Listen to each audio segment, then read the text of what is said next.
people of New Hampshire. Welcome to Northampton, and welcome to Throwback Brewery. My name's Nicole. This is Annette. This is Carrie. Together, we co-own this beautiful business, and today we're so honored to host all of you and a real feminine phenomenon, the next president of the United States, Kamala Harris.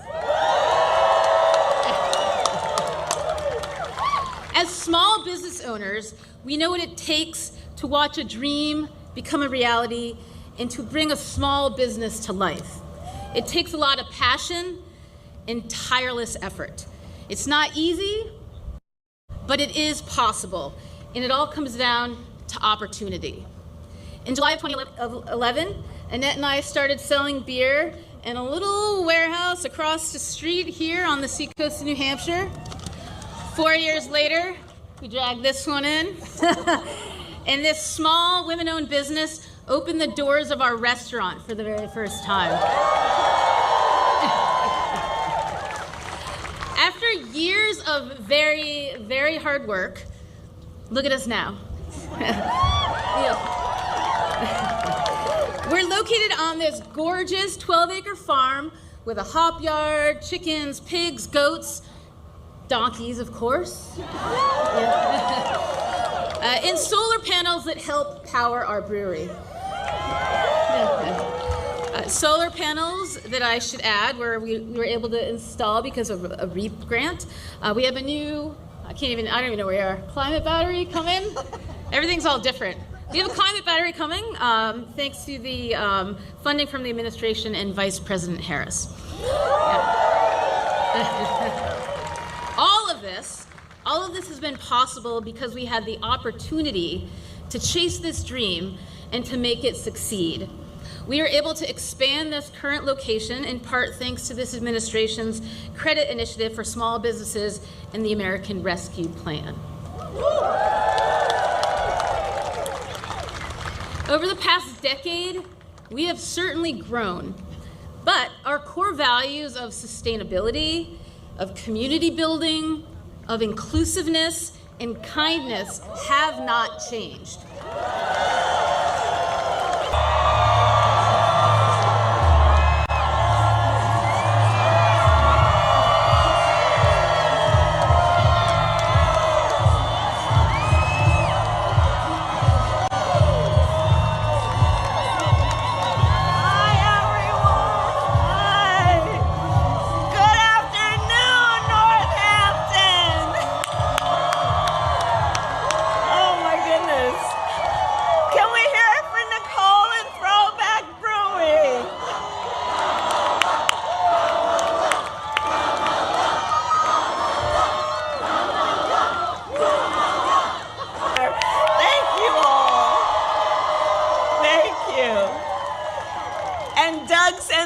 To everyone as well.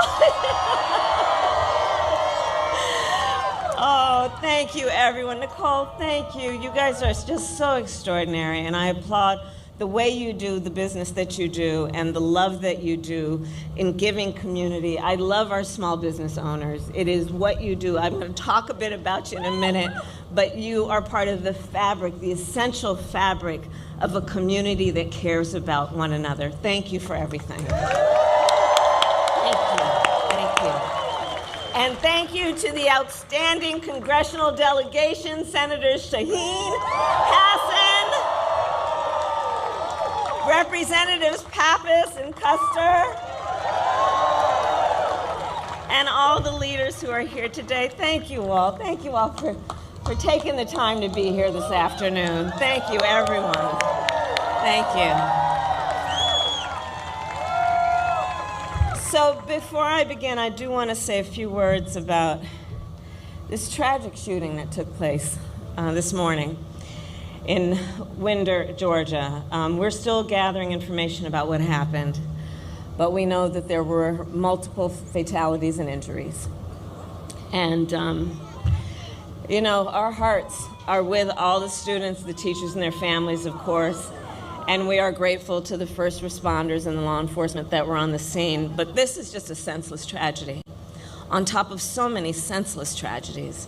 And it's just outrageous that every day in our country, in the United States of America, that parents have to send their children to school worried about whether or not their child will come home alive.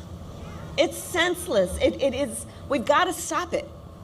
And we have to end this epidemic of gun violence in our country once and for all. You know, it doesn't have to be this way. It doesn't have to be this way. So we will continue, of course, to send our prayers and our thoughts to the families and all those who were affected, including, you know, I'm going off script right now, but listen, I mean, you know, at the last year, I started a college tour. And I traveled our country meeting with our young leaders, right? And so it was college-age young leaders. So I did trade schools, colleges, universities, community colleges. By the way, I love Gen Z. I just love Gen Z. Right? But I'll tell you, one of the things that I asked every time I went to the auditorium, and it would be filled with these young leaders, students, and I'd ask them, raise your hand if at any point between kindergarten and 12th grade you had to endure an active shooter drill.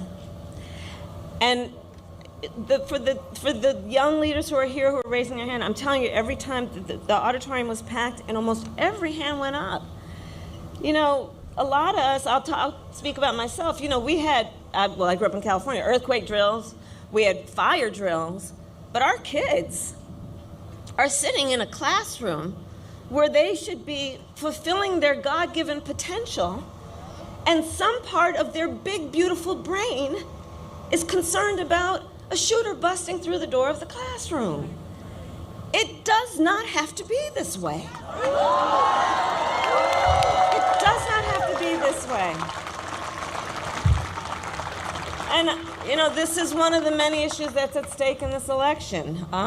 So New Hampshire, look, we have 62 days to go. 62 days to go. And I'm going to tell you what you already know. This race is going to be tight until the very end. So please, let's not pay too much attention to the polls, because we are running as the underdog. We know what they're capable of on the other side.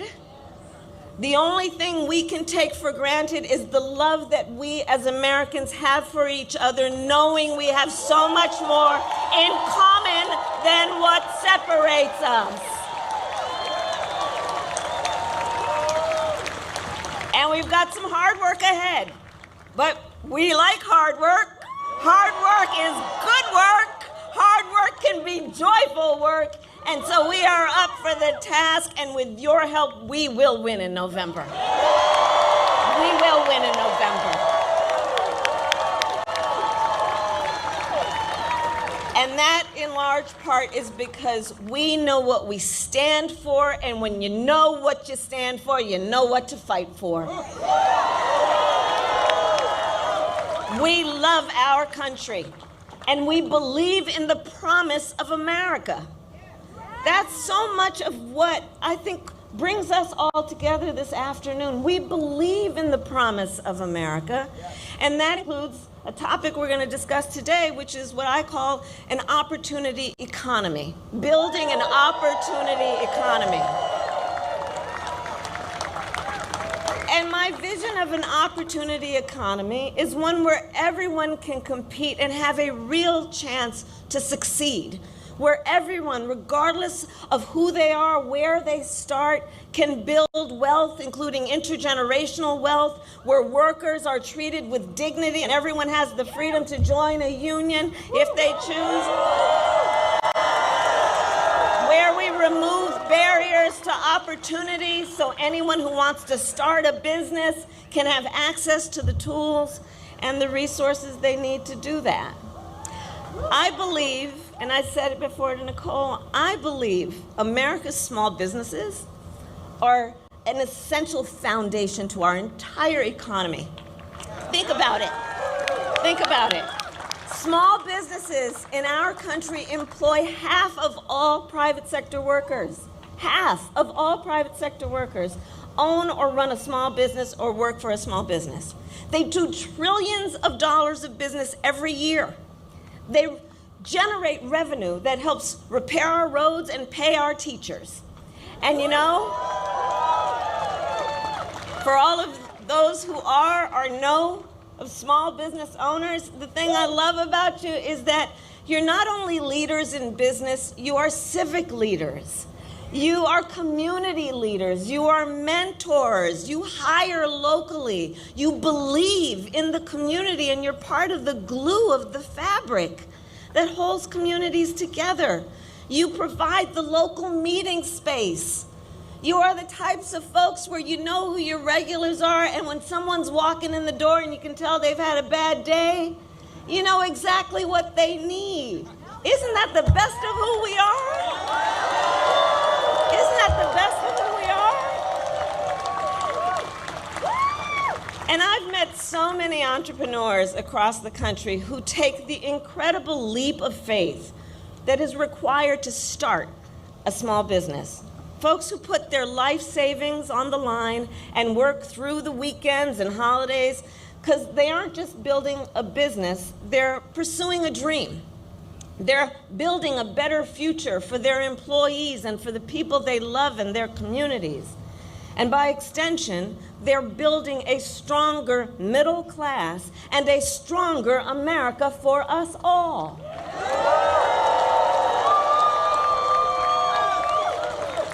And so all of this is why, as president, one of my highest priorities will be to strengthen America's small businesses. And here I am in New Hampshire to announce a few elements of my plan to do that.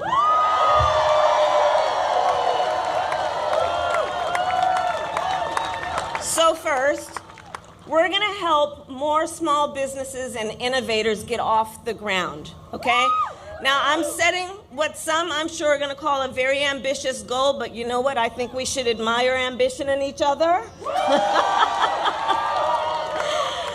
So I want to see 25 million new small business applications by the end of my first term. And to help achieve this, we will lower the cost of starting a new business. So here's the thing. On average, it costs about $40,000 to start a new business in America. That is a great financial barrier for a lot of folks, and it can hold entrepreneurs back. And the current tax deduction for a startup is just $5,000, okay? So then you gotta make up the delta there. Gotta figure out how you're gonna do that. Not everyone has access to that kind of wealth and capital. So, part of my plan is we will expand the tax deduction for startups to $50,000.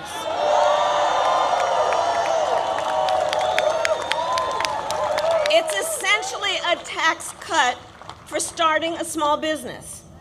Second, my plan will help existing small businesses grow. We will provide low and no interest loans to small businesses that want to expand, and we will, and this is very important, cut the red tape that can make starting and growing a small business more difficult than it needs to be. More difficult than it needs to be.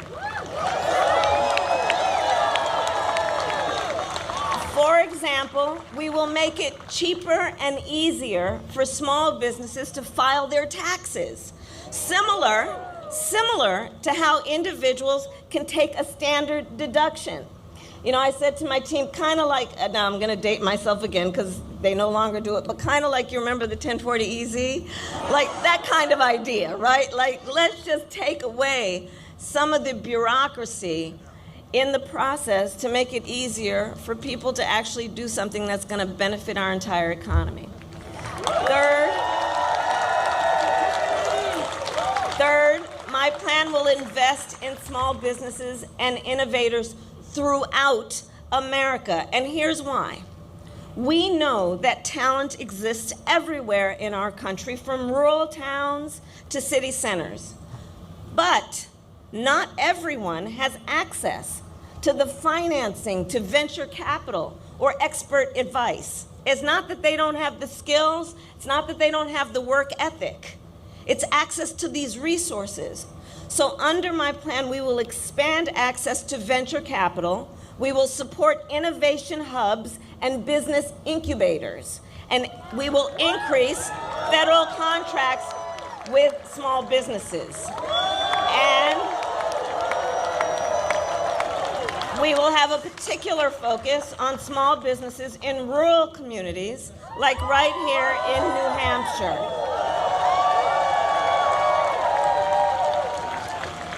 Finally, my plan will make our tax code more fair while also prioritizing investment and innovation. So let us be clear. Billionaires and big corporations must pay their fair share in taxes.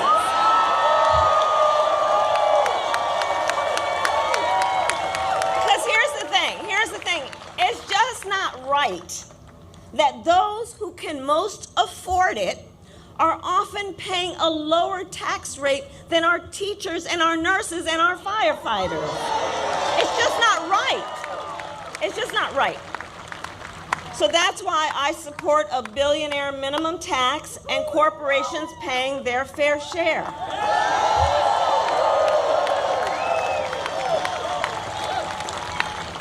And while we ensure that the wealthy and big corporations pay their fair share, we will tax capital gains at a rate that rewards investment in America's innovators, founders, and small businesses. So here's the detail. If you earn $1 million a year or more, the tax rate on your long-term capital gains will be 28% under my plan, because we know when the government encourages investment, it leads to broad-based economic growth and it creates jobs, which makes our economy stronger. Now compare that to what Donald Trump plans. He intends to cut off federal programs that give loans to small businesses. He plans to give billionaires massive tax cuts and to cut